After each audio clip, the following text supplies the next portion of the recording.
Hello everybody. Galatians 4:4. But when the fullness of time had come, God sent forth his Son, born of a woman, born under the law.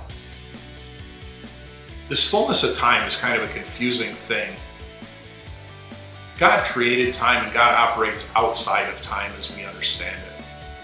So when we're getting through life struggles and we think we're really being patient, but we've been dealing with something for a really long time, we've been praying about something for a really long time, I want you to look at your perspective on this. Israelis were in Egypt for 430 years. 400 of those years were in slavery. There's nobody that left Egypt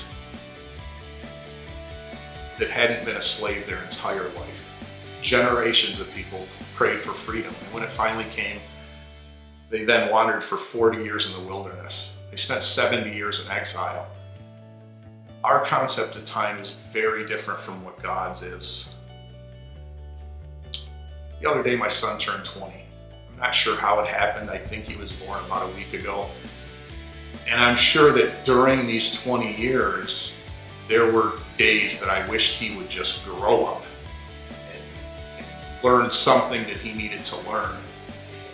And I'm certain there were days that I really wished he would slow down and not grow up so quick. And I missed the days when we could just toss a baseball across the front yard and whatnot.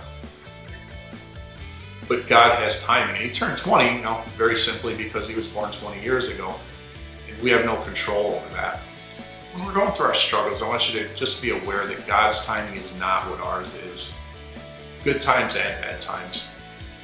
And look to him in confidence and in understanding that he has a plan that's far bigger than our own.